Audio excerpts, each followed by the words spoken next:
Yay. Okay. Cool. So we're live on Facebook. I'm just going to share it from here if I can see it. Hang on. Cool. Yeah, I think we are. Yay, I can see Yay, it. I did it. Well done. Woohoo. It's okay. Yeah. It's all easy from here. So, hello. I'm just going to share this a couple of places before we get started here. Share.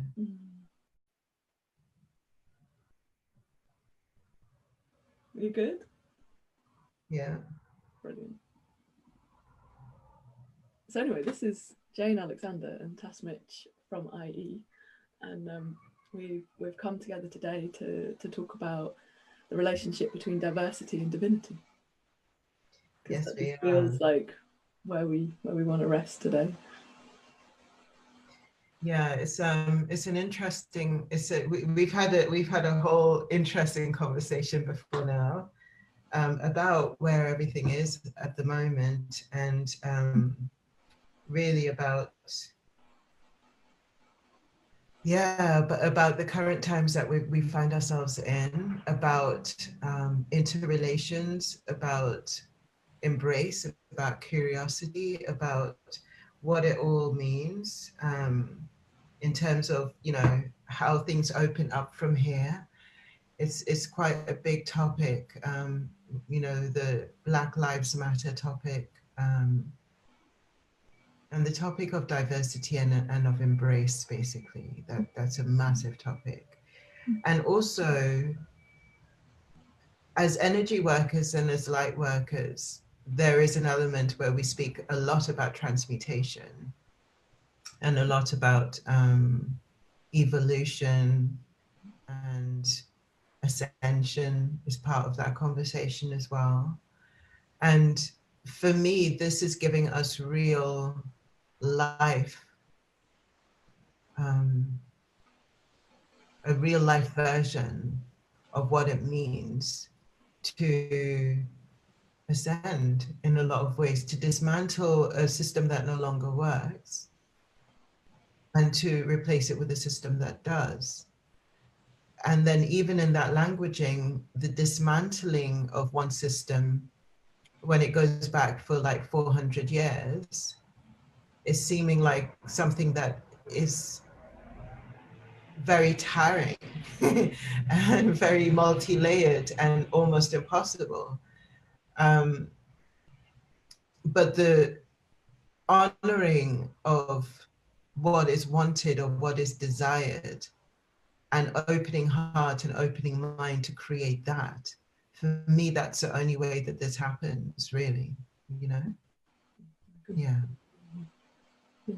And it's that thing, isn't it, about, you know, about how we, for me anyway, it's about how we, you know, we excavate what's in our heart that's undealt with, you know, that is, you know, a consequence of the system we were born into, but also, you know, a consequence of our own journeys, and, you know, our families' journeys, you know, and how we excavate that so that we can be open and present, you know, in all of our interactions with everybody, you know, and Yeah. that, you know, that sort of, that inner alchemy, you know, for me is intimately interwoven with, you know, with, I guess, systemic political change. You know, it's kind of, I think that's been the biggest shift in my, you know, my own inner life, sort of over the last, you know, 6 months maybe, has been that sort of reconnection. Because I used to be, in my previous life, I would have described myself as fairly political, you know, and I think often when we get all spiritual, some of that stuff falls away, and I've been finding that there's just been this reuniting of the two, and I find myself sort of at a place where I'm trying to envision how I live that now, you know, and sort of recent events have, you know, called me to even greater introspection, you know, and recognition that this is the work, this is the work. This is what we are here for, you know, and it, because we're not of a generation whose spirituality gets to be in cloistered spaces away from life. We're not talking about dropping out and and sitting in caves, or or beautiful. You can do that. That's not where this is, and in a sense, I think we're literally having to call from the depths of our relationship with the divine, a rule book for this, a way forward for this, Yeah. And it's like I was saying to Jane, when we're building up relationships with divinity, or a conscious relationship, because we cannot have a relationship with divinity, it's a very animation and life of us. But when we're building up an awareness and a consciousness of divinity, and certainly if we've gone down the route of maybe religion or Christianity or something like that, there's always a sense of right and wrong, of good and evil, and of one force conquering another. And it's one would like to hope it's like a Disney movie where the good always prevails type of thing. But as I've actually gone through my own relationship with divinity, there's kind of like the pulling off of the veil of naivety, and there's an opening up to really understand what it means when we say that all is divine. All is divine. Because what I've noticed within myself is that when I know that to be true, when I know that actually there cannot be anything outside in my periphery vision, nor can there be anything inside, that is not divinity. Mm. It brings a level of relating that is very, very different to the good versus evil paradigm, because you realize that divinity is interweaved into every single thing. Even the things that we would say are unjust, or we would say that are so reprehensible to our value system or our belief system of what is right, even in that, there cannot be anything but divinity. And it's a really hard thing to say that, because we want it to be that's bad and this is good, and we're on the side of good. So then it becomes now, okay, if that is really what it is, if it's all divine, then divinity is always asking us, what do we want? What are we creating? How are we moving forward? What are we weaving? What are we investing our energy into to weave into being? And so for me, it's kind of where we are at the moment. You cannot overlay an old paradigm that is so distorted in so many different ways to where it is that we say we want to go and what we want to do onto a new paradigm. It just doesn't happen. You can actually look at the old paradigm and look at the things of it that don't work, that don't serve, that no longer represent who you are or who you want to be. But after you've recognized all of that, you then have to turn your sight and your energy into, okay, so what do I want to create? Mm-hmm. Rather than taking the system and trying to actually recreate something new from it, because that will never work. And when you realize that divinity has no bias, you realize that that cannot work, because as much as you're invested in creating something new with that old system is also invested in itself and its own survival. And so for that to happen, for you to dismantle that system, it means that literally you have to go to war. And what does war do? It just kills up loads of it just kills up people on both sides. And it's like basically what's in the middle, at the end of the day, you're left with a field full of bodies, and then what's in the middle?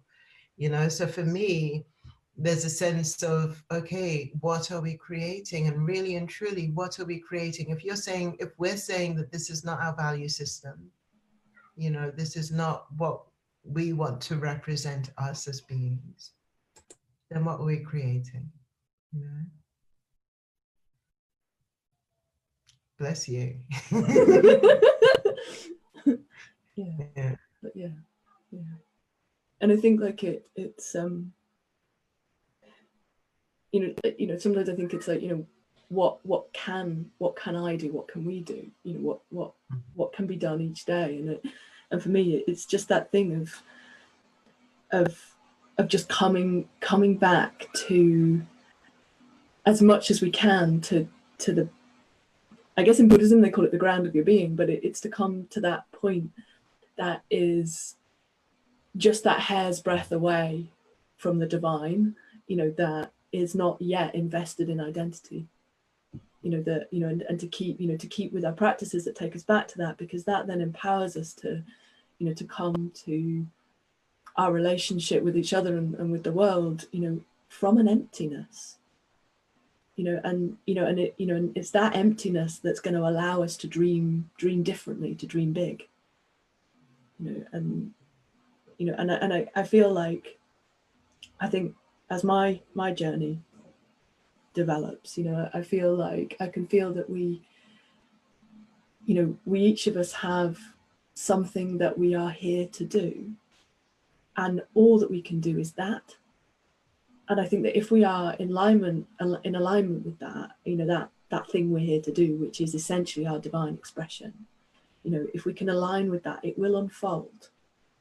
And I agree with you, Tash. Divinity is impartial. It is, but I also feel like it would much rather we had a good time. But it'll let us not have a good time. It will let us not have peace and not have love and not have kindness if we choose that. But there's that lovely frame of being on the side of the angels, and I think that in a sense, we can make that choice, and I think that comes from cultivating emptiness, because I know that emptiness, when I'm truly there, allows me to come to everything with just a sense of curiosity and a sense of openness and a willingness to love, And of course, when I fall away from that, then that requires me to do some work and to find in myself what is, usually it's an emotion, but what emotion am I so scared of that I would prefer to be living from a place of separation, as opposed to coming back to to my knowing of the divine all. And I think that is actually incredibly practical, because it enables us to be available for absolute transformation, which, to be honest, this is what we're talking about, isn't it? Here, we're not talking about tinkering around with stuff. We're talking about absolute, total, systemic change. Mm-hmm. Mm-hmm. And this is one of the reasons why, I keep coming back to the question becomes, what are we creating, and how do we go about creating that? How do we go about investing our energy in creating what we want to see? That term, be the change you want to see, this is like, it's never been more prevalent than it is right now. Like, be that change that you want to see. Because it's very easy to point outwards at what's not working. But the mere fact that you're witnessing it means that there's something within you that is a mirror reflector of that. And so then it becomes a bit like, okay, so what is it in me that needs to shift? And it always starts with you. It really does. It always starts with you. It starts with me. It starts with the individual that holds enough of a particular paradigm and a particular frequency within their own being, and is invested enough in that then it starts to ricochet and others start to entrain to that. And time and time again, history has shown us how one person can make such a profound difference, simply because they have invested all of their energy in holding a particular frequency in place. And that frequency was for expansion. And it's worked in the opposite direction. where they've been holding a frequency in place, and it's not expansion, and it's basically about, and so that's creating something very different. But the question then becomes, what is it that you want to create, And that's really the question that's over and over in my own mind. It's like, what do I want to create?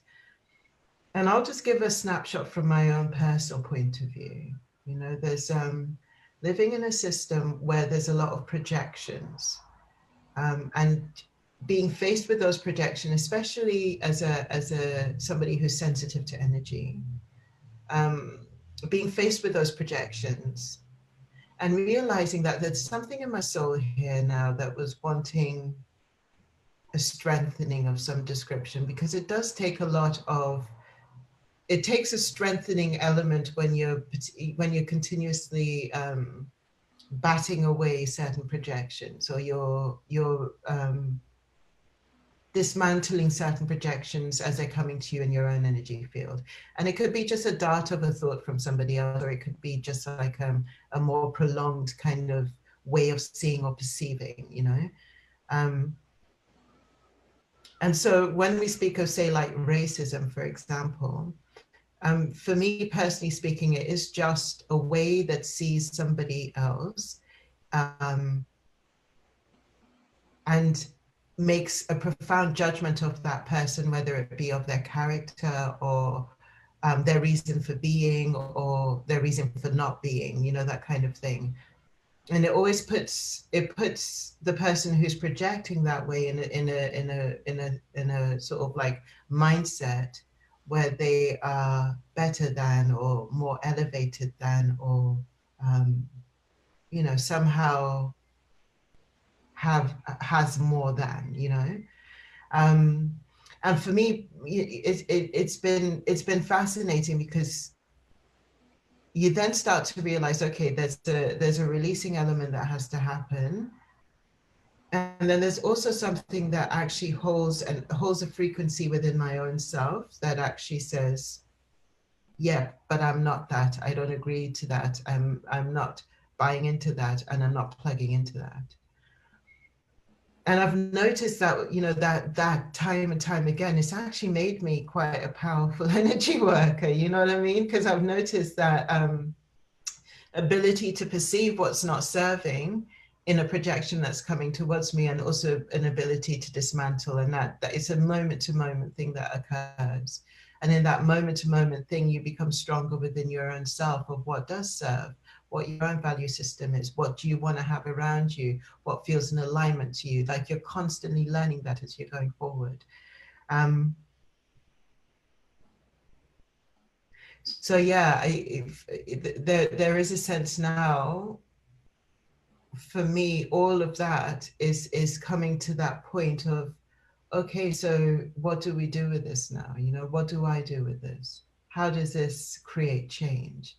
And I guess for me, it creates change in conversations like this. I mean, we were speaking about earlier on, Jane was saying that that color has never really come into her into her mind when it comes to interacting with me.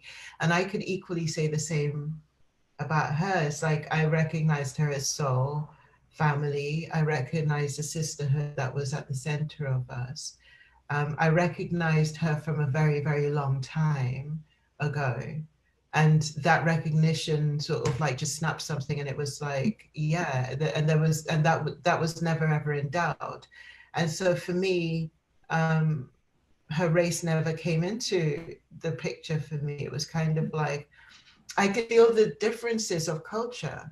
I could feel the differences of culture. I could feel the Celtic in her, and as that was matching my own ancestral background and my own ancestral legacy, I could feel that.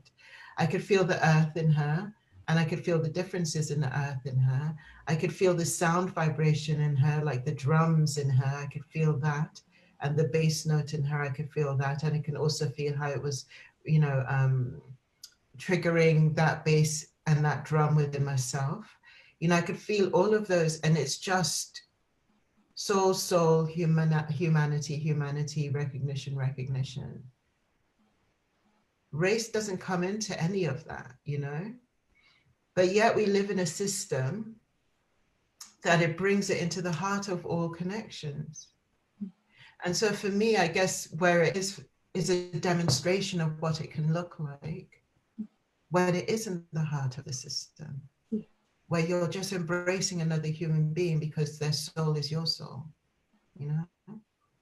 Their divinity is your divinity. And that for me has been, you know, it's been the total profoundness of having met you, Tash, has been that profound experience of being seen. You know, because that is hugely rare. You know, I can probably count on my fingers the number of people in my life who genuinely see me.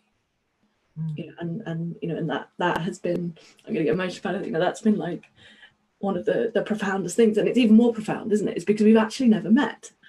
You know, that we were introduced electronically, and you know, and it's like, and we will one day. You know, it's like, but you know, but but the way in which Tash's love permeates my life, you know, is enormously precious to me, enormously sacred. You know, and you know, and it's like, and I experience this profound sense of awe when we sit in space together, because I can feel her ancestors, you know, and it's like I can feel these. I often connect with the feminine through you, Tash, and I can feel these kind of incredible kick-ass women, you know, and it's like, you know, and I get this profound gift of a window into the wisdom of bloodlines that are not in my physical body, but yet, you know, they are also a mirror to me. And so it's like, you know, so I've got a you know, I've also got a profound sense of the difference, you know, so it's like, you know, but it's not, but it's like this gift of teaching. You know, I feel taught by Tash and by her ancestors, you know, as well as recognized, you know. And so I often feel like when we come together, it's almost like it's like a meeting of clans, but it's a, you know, it's a deep and beautiful celebration of the diversity of divinity, you know, and there can be, I feel so met and so held in that. You know, and I just feel like, I guess that's my wish, you know, that's my wish, that that's how it could be, you know, for all of us, you know, that we could, you know, come together, you know, whenever we come together, you know, in the fullness of the recognition of that amazing weaving of time and space that essentially creates that moment in time through which we're born. You know, and that's amazing, isn't it? You know, that genuinely is amazing. Yeah. You know. Yeah. You know, I feel lucky in a sense that when I was younger, I ended up sort of being in very diverse places, like with a lot of diversity around me, a lot of different kinds of people. My parents ended up in Saudi Arabia on a compound that was multinational, and you know, people from all over the globe. And then it was this in the 70s, but it was, yeah, and the, you know, the 70s was racismville. So, but at the same time, if you, and that's basically what I recognized, and it's the recognition of that that stayed with me through my whole life, is that when you put people in close quarters together, racism automatically is dismantled. And I could say that for sure. Like literally, if people have to live together, you know, you put two people in a room together, or you put them in close quarters together, and they've got to get on together, that you cannot help but recognize the human in front of you, and the human as they're triggering your human, and as they're reminding you of your human, and as they're accompanying your human. you know. And I also recognized that there was no difference between what would make one person laugh and what would make another person laugh, what would make one person cry and what would make another person, like there was no difference. Yes, you've got the subtleties of humor and, you know, slapstick as opposed to, you know, satire, but like literally the things that would actually make someone tick, that would trigger someone, that would switch someone on, that would activate the heart and open the heart, that would exude love, all of these things, they were equal across board.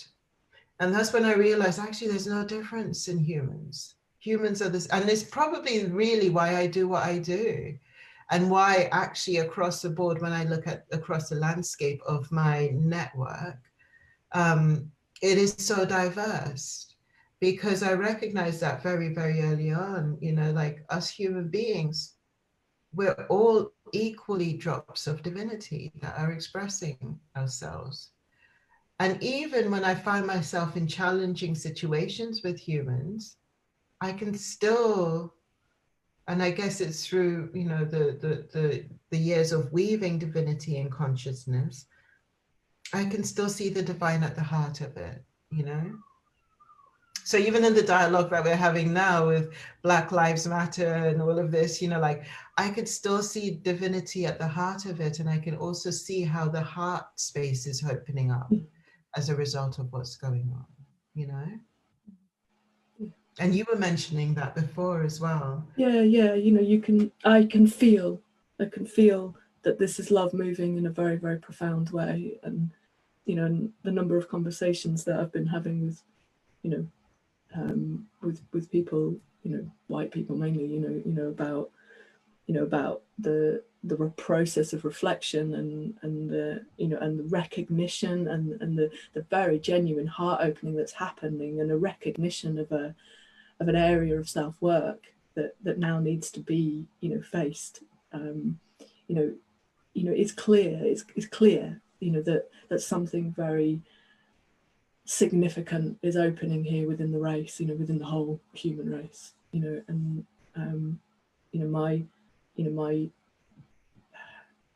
my deepest wish is that we can all really plumb the depths of this and really invite in the transformation, because that is how we can weave the experience of being human differently. You know, it doesn't need to be like this. You know, I think I've always known that, and some, that feeling that a lot of light workers and us alternative types, you know, kind of talk about. You know, we talk about that feeling, don't we, of being dislocated, of feeling like, what the hell am I doing on this planet? You know, why is it like this? You know, and I think it's like that. Although often I think that can be a site of pain, it's also the calling. You know it's supposed to be different. You know it. So what are you going to do about it? You know, it's that. You know, it's that, isn't it? You know, it's like that. You know, I think soul whispers can be sometimes in the discomfort. You know, you can sometimes the soul is whispering through the pain or through the tightness, I think. You know. Yeah. And what I'm actually feeling as well is that there's healing that's occurring on all sides. Because there's a healing of a perspective that is contracting rather than curious, that is projecting projecting density rather than projecting from the heart space, you know, that kind of thing.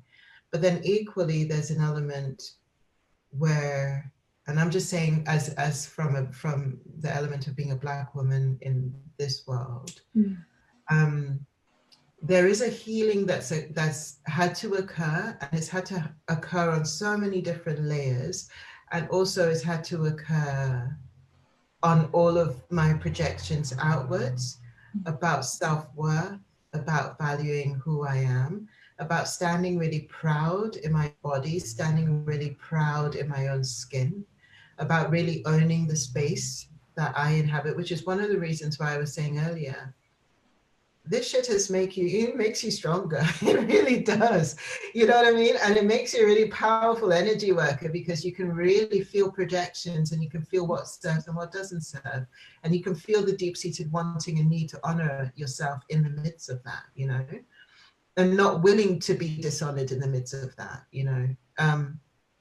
But it takes a level of actually ownership, of bringing the power back home to self, and realizing that actually, you know, when I also at the same time I was realizing everything is divine. So like basically the divinity has no bias.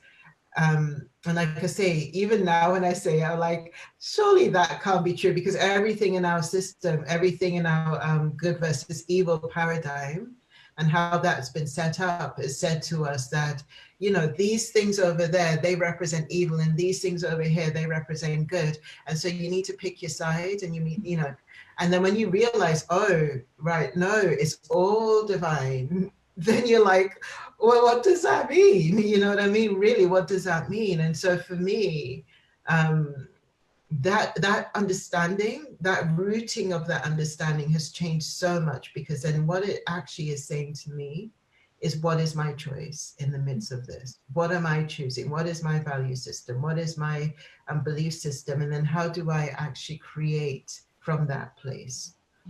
Because when you're choosing with such profound intention, you start, like literally, you start to magnetize your world around you based on that intention, which is why I'm saying it's like you cannot use a broken system to create a new shiny working system. It doesn't, you know, even the dismantling is a bit like, I don't know, a DOS computer of like the 1980s that you still have in your office, but you know damn well it no longer works. It never, you know, it hasn't worked for years. It doesn't work now. You could just about switch it on, right?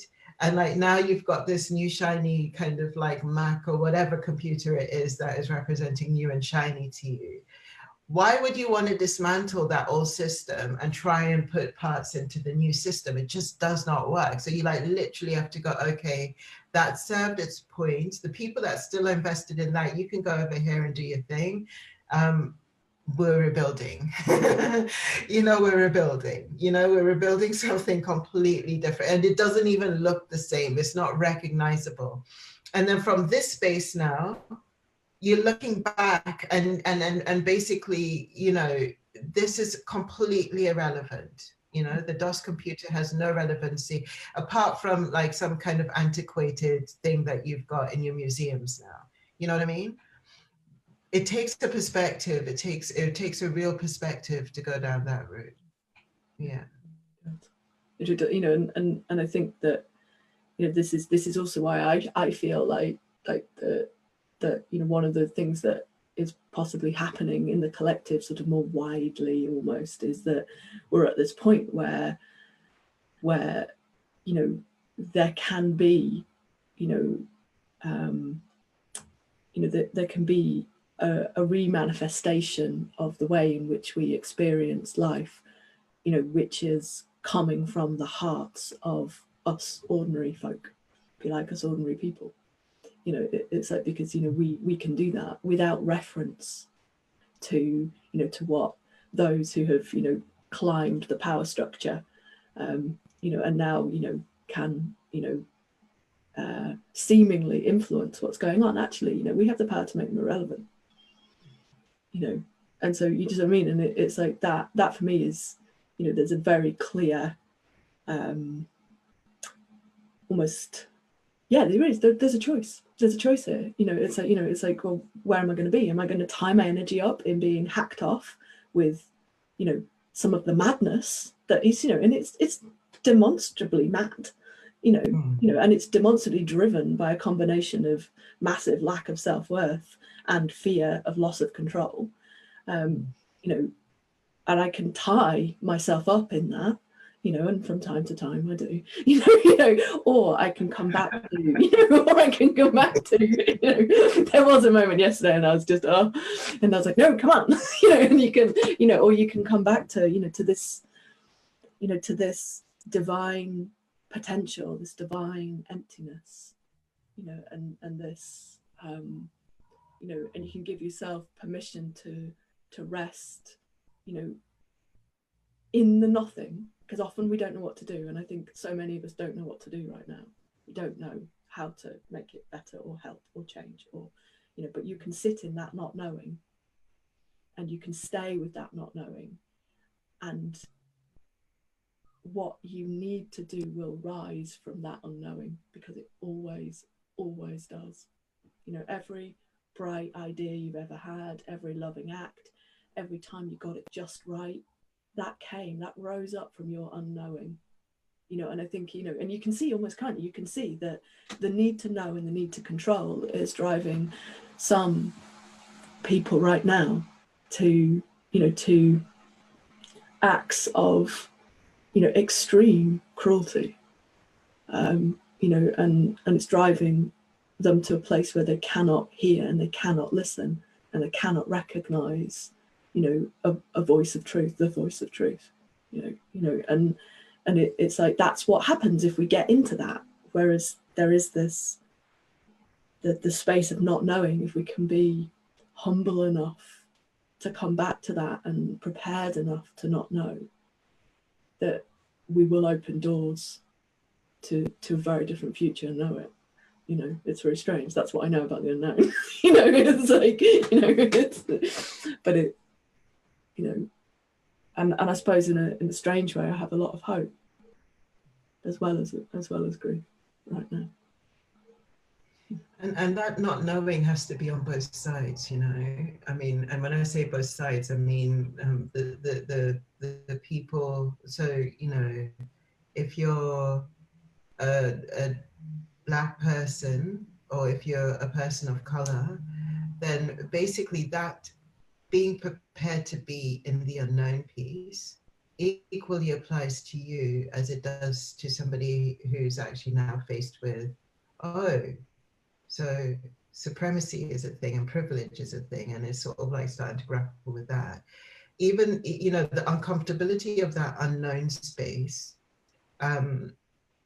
is important for everyone in this, because I feel like new systems do not come from things you know already that haven't quite served you. New systems come from when you actually surrender and go, I have no idea or clue what to do right now. That's when a new system, that's when a download can come in that goes past your own projections and your own boundaries and your own, small-minded thinking, that can actually then start to open something up for you. And for me, there's a sense now of really, and I don't do it, it's not something that's easy to do all the time, to live in the unknown, to be in that space of like complete, because the ego's got like massive investments in knowing. I need to know, like. So like basically it's not always the easiest to be in that space, because it feels very vulnerable, it feels very exposing, it feels very kind of like like you're putting yourself up as just being out there with not the right sort of like tools to kind of defend yourself or something like that. The ego just, it gives you that frequency of like, okay, we must armor up, and armor up is knowing, we know, like that. So like literally to actually let all of that go and to be in that uncomfortable unknown so that something else can emerge from this is so vastly important. And I'm seeing it in myself in things, so like in practical ways. When you just figure that's the way the thing is, that's the way this is, why bother trying, that's the way it is, or I already know what they're going to say, or I already know what's going to happen with this, or, what's the point of even going there, like basically that door's already shut, like those sort of things that come from like real closed-minded perspectives, there's a sense now where you just let it all go and you go, okay, curiosity, what can happen here? I could tell you for certain, like as somebody who's been like running my own business in the light world, as you are, it's like to be in the eternal curious. Oh, I wonder what will happen if I do that. Yeah. And you're coming, oh bugger. my divine self won't let me do that anymore. What a shame. That's attached to a lot of my support structures. Oh bugger. But I think, but I think that's the thing. I think, you know, that's the challenge for, you know, for those of us who have benefited from the color of our skin in terms of, you know, privilege. You know, it's like, yeah, we have to be prepared to not know. You know, because you have to let it go. It's like, you know, we can't keep the stable ground and allow change. You know, we have to. You know, it's like we just have no choice here now. You know, so it's like it's that space of the unknown. You know, we have to go there. We have to go. Okay. You know, enough now. And it gets uncomfortable. Just know that. It's uncomfortable. And you know, I mean, I remember once, like, because I actually left my sensible job to begin doing this, and then there was a recession, which was quite fun. And I just kind of, you know, didn't really know what I was doing and muddling through and starting to get a couple of clients and, you know, and kind of, you know, and kind of sort of, you know, snuggled it together. And then I got to a point where, you know, it was time to go and talk to, you know, a bank person. And I just had this hilarious conversation with this guy who was just like, and so where did you get your startup loan from? And I looked and I was like, startup loan? Just ask the angels. Huh? There wasn't any. There was 300 quid. You know, and it was just like, it's this really funny thing. And it's like two realities colliding. And he was like, huh. He was looking at my accounts. He was going, and how did you do this? It's just like, I don't know. Because I didn't know. You know, and I didn't know. I've never known. I don't know what I'm doing. I have no idea. You know, I don't know how to do it. I don't understand business. I don't really even understand money. I don't know. You know, like, and I don't know what will happen. I'll do when what I don't know doesn't happen. And it's like, you know, and that looked totally, utterly insane to this poor financial advisor. You know, that just looked loopy as anything. And it's, you know, because he didn't get this wisdom that, you know, can you see it's we can build something amazing if we're prepared to not know, and we're prepared to concede the ground that's made us feel secure. And I've just that's a big one. Concede the ground that has made us feel secure. And that's where the ego will go kicking and screaming. That's why I say it gets uncomfortable, because you have to be prepared to be uncomfortable. You know, if you're invested in your comfort zone with this, and I'm not saying uncomfortable from the point of view of eternity, you know, eternally just kind of like being in a horrible place with it. I'm just saying that, like, in order for growth to occur, you're going to meet your boundaries, and your boundaries is signifying the end of your comfort zone. You know, it's ripping that duvet off. You know, and it's okay to be scared, isn't it? It's like, you know, I mean, really, what we really mean when we say uncomfortable is we mean scared. You know, that's actually what we're talking about. We mean scared. Yes. You're going to feel scared. You know, it's like, it's fine. You know, I remember that when I kind of left sensible work and started doing this. I remember, you know, it took me 2 days to make my first business cards because I was just too scared. And every time I sat down at the computer, I was just too scared. You know, and I remember in the middle of that realizing that every step of the way I was going to be scared. You know, and I was, you know, and if I'm honest, I often still am. You know, and it's all right. It is only fear.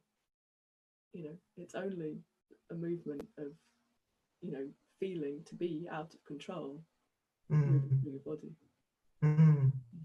Yeah. And I think when you don't need to act on that fear, you play a massive role in reducing the suffering in the world. Yeah, and the biggest part of that is to actually notice and to be aware and to feel the fear and do it anyway. Just feel it, because which is why I say to prepare yourself to be uncomfortable, because exactly like you were just saying, Jane. I mean, the fear doesn't really go away, and every time you actually go deeper into anything, you're going to come across that boundary. And if you don't make friends with it, it's just like this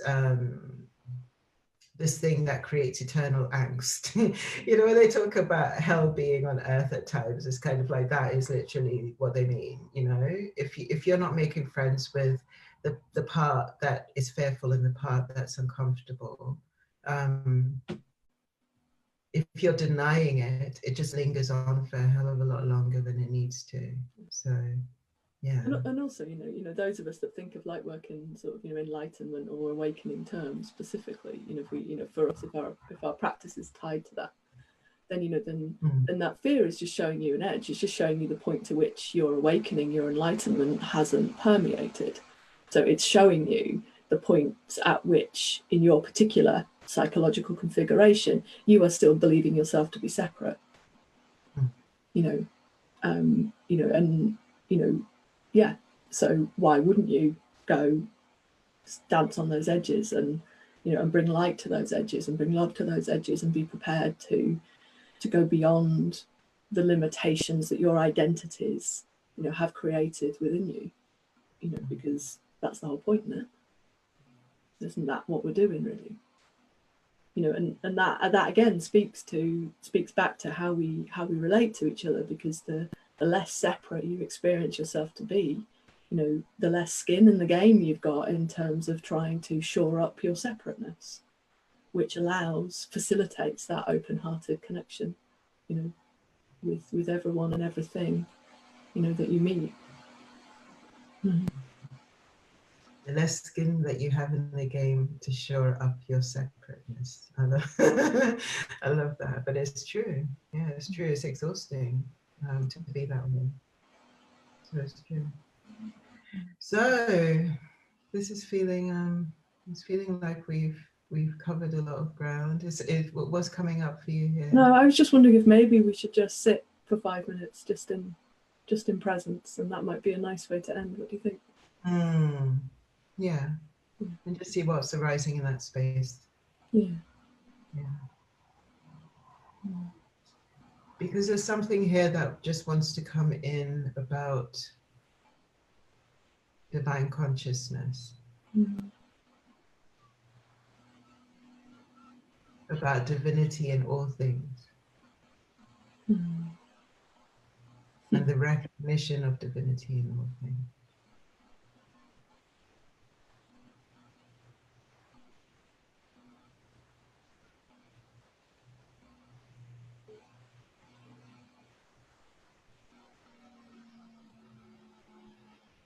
Yeah.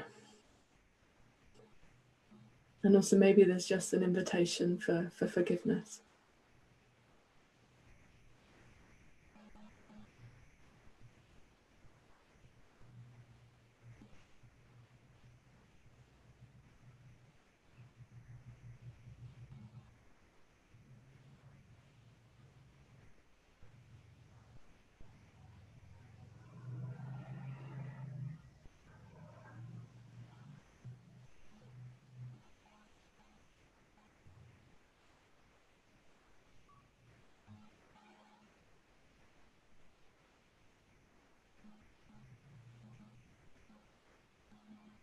I'm seeing the word empowerment, and I'm seeing the word worth.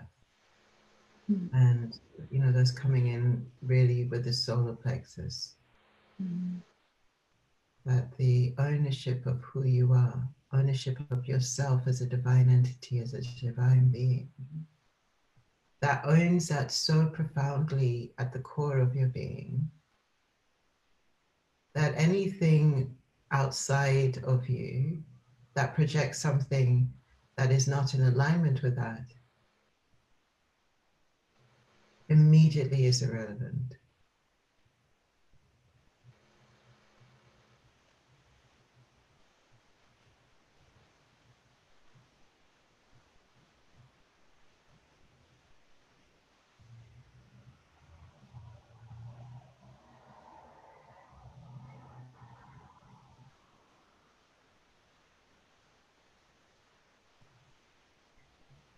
And naturally from that, I'm feeling the heart space opening out.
I'm just aware of a limitation, and I'm just aware of that limitation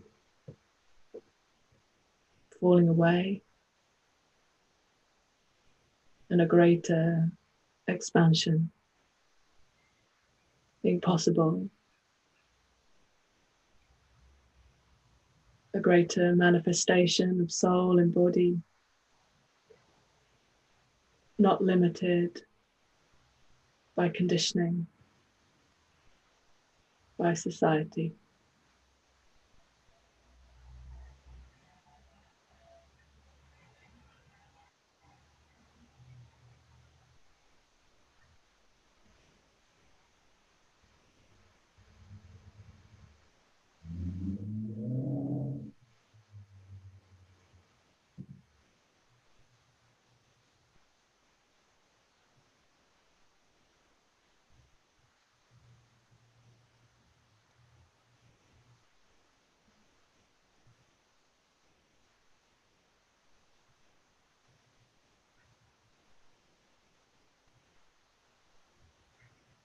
So in the creation of something new systemically, the questions are arising.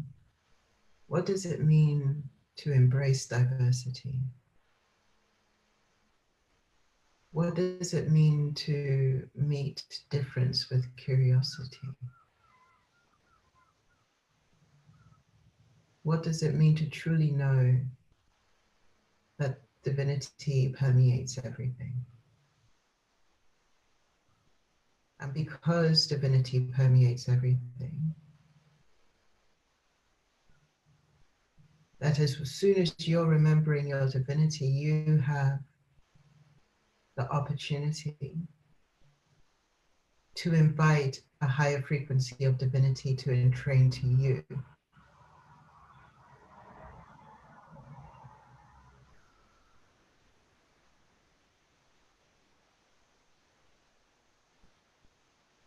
In essence, this is really the perspective of the alchemist. But first you have to see that it's all divine. And then understand that as soon as you hold a higher frequency, the invitation is there for that frequency to be met.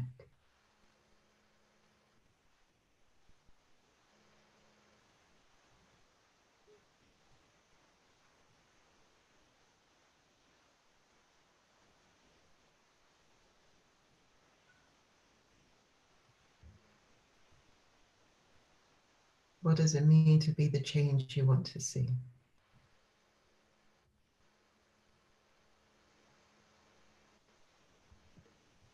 And do you feel ready to allow your whole being to be an anchor for that change?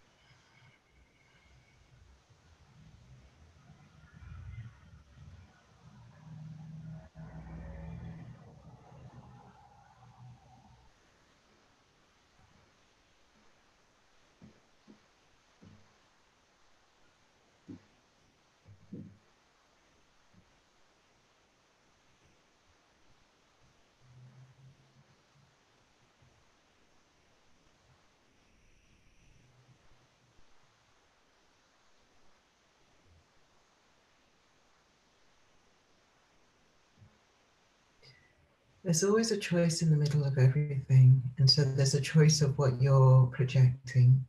There's a choice in terms of what perspective you're holding. There's a choice in terms of what you're allowing to strengthen you, and also what you're allowing to weaken you. There's a choice in surrender, there's a choice in vulnerability, there's a choice in being in the unknown. There's a choice to plug into the soul, your soul, that brings through new or more expansive perspectives and paradigms and ways of seeing and ways of being.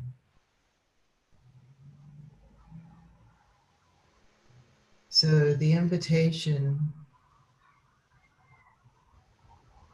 is for you to be aware of your choice points and what you're choosing. Because that's where change really is, and that's where transformation really is, and that's where we build a new system. Is from that deep-seated listening and that deep-seated awareness and the weaving of consciousness that has divine perspective in it.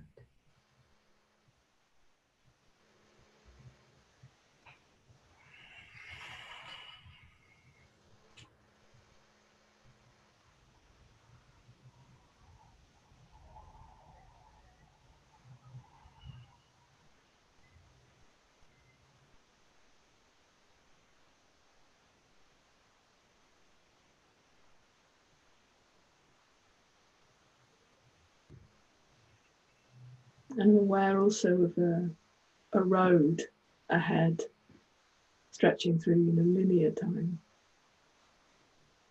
That is the fabric of our years, our lives. And just very, very aware that there is a path there to be chosen right now, which is the path of systemic and personal transformation. And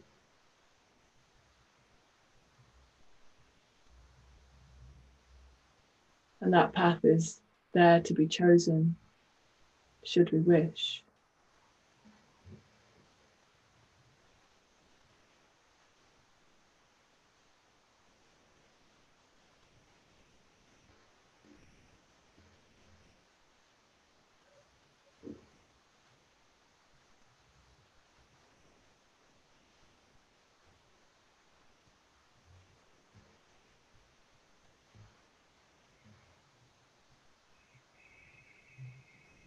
Just allowing maybe even a welcoming of that path at cellular level in your body,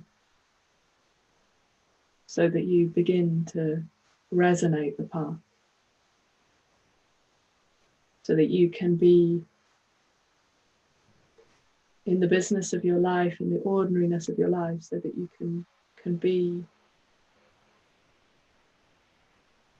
an agent of the activation of that path of change in others, just by walking in, just by being it.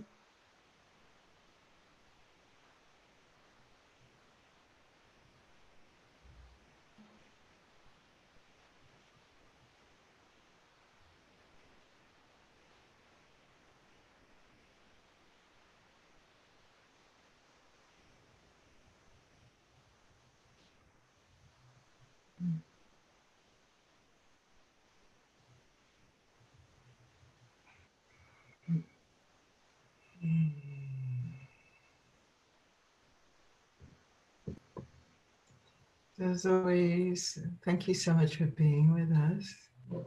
And also, I just want to wish my dear sister Jane happy birthday. Yes, Thank it's you. her birthday today. Yeah, so it's kind of like I'm blessed, we're blessed that she's chosen to spend a portion of her birthday celebration just anchoring healing in with us. So thank you so much, Jane. It's been a gift. It's always a gift, but it's been a gift. I kind of thought, I'm going to do it. It's my birthday. I can give myself a gift. Yeah, beautiful. And thank you for being here. Yeah. Take great care. Bye.